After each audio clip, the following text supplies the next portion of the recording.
Hello everyone, welcome back to IPEC by Sounish. So this video is the solution to the second part of the problem that I have uploaded on India's Independence Day. So if you haven't seen the problem or the solution to the first part yet, make sure to check those out on my channel. Today we will dive into the second part of the problem and I will be showing you two different methods to solve it. The first method is the general method to solve this kind of problems, and the second method is a more tricky approach. So before getting into the solution, as I say all my video, that whenever you get a hint during the discussion of the problem, pause the video, do the problem again using the hint. That's how you can learn physics better. So let's get started with the solution. So in the first method, I will calculate the force on these three parts separately, and later I will add all of them. So let's see. For this red part, I will take a small strip here of dx width. You can see here dx width, and I will calculate the force on this small strip df force, and later I will integrate this df force for this whole body. That's how I can get the force on this red strip. So you know that df is equals to E into dq. So the dq, the charge on this strip, is simply surface charge density into the area of this strip. Now you can see the area of this strip, that is 2a upon 3 multiplied by the width, that is dx.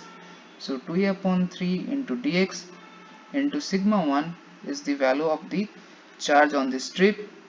And you all know, because of a infinitely long where the field lines are radially outward always, so the force will also be radially outward, so it will make angle of theta here. So the net force on this strip is equals to this, and if I simplify it, it becomes this. Now if I put the value of r dx, then I get simply this,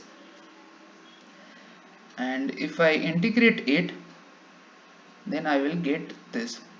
Now this type of similar calculation I have already done in the first part of this solution video, so you can also check it there, this type of calculation. So the net force on the red part is this. Now the net force on the green part will also be similar to this, only the difference will be the surface charge density. Here the surface charge density is sigma 3. Now the force on the checkered part will be a little bit different,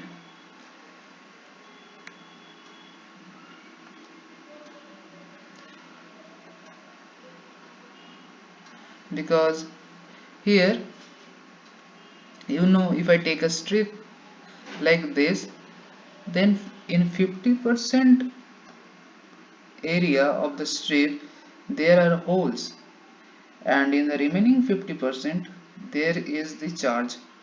So when you calculate the dq charge on a small strip, you have to be careful that the area must be divided by 2, because in 50% area the charge is spread through.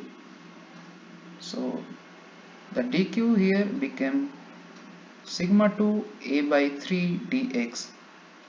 Now if I integrate it, I'll get this. Now I add all of them, the force on red part, green part and checkered part, and I get this answer. Now this is a boring and lengthy method, so now I will show you the tricky approach for this problem, that is F equals to sigma into phi. I think all of you know this formula, that force on any charged surface is simply equals to the surface charge density of that surface multiplied by the flux through that surface. So this is the relationship between force and flux.